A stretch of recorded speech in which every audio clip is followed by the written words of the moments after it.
Hello guys, नमस्ते सबैजनालाई र हेर्न सक्नुहुनेछ म चाहिँ कहाँ बसिरहेको छु भनेर सोचिरहनु भएछ होला तपाईँहरूले। म चाहिँ छु अहिले होटलभित्र र हेर्न सक्नुहुनेछ सबैजना खानामा धमाधम छ।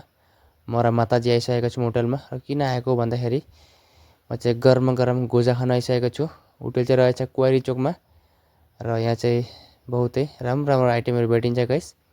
र म चाहिँ खान्छु गोजा, गरम गरम गोजा, अनि माताजी खानुहुन्छ पराउठा। र अर्डर दिइसकेको छु गाइस र बसिरहेको छु, अरूले खाइरहेका छन् धमाधम। र तपाईँहरू पनि खान आउनु सक्नुहुनेछ। र फाइनली आइसकेको छ पराउठा। दाजुले पराउठा ल्याइदिनु भएछ, हेर्न सक्नुहुनेछ पराउठा छ, वहाँ आलु मटर अनि चटनी दिएको छ गाइस, हेर्न सक्नुहुनेछ। माताजी खानुहुन्छ। वा हेर्नुहोस् गाइस, सब्जी पराउठा हेर्नुहोस्।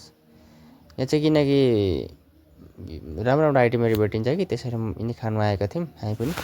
र माताजी खानु हुँदैछ गाइस। तपाईँहरू पनि आउनुपर्ने च्यारियाली कोरी चोक दुम्नी जाने साइड यतापट्टि दुम्नीको फ्रन्ट साइडमा भनौँ न रोडको होटेलमा खान सक्नुहुनेछ। र मैले चाहिँ अर्डर दिएको छु चाय। यसरी म चाय खाने थिइनँ गाइस, र यहाँ चाय र लाल चाय भेटिँदैन र त्यसैले उपाय नपाएर गोजासँग भनेर मिल्क टी अर्डर दिएको। फाइनली गोजा पनि आइसकेको छ गाइस। र गोजासँग अब चियाको मजा लिनु भनेको त अर्कै होइन।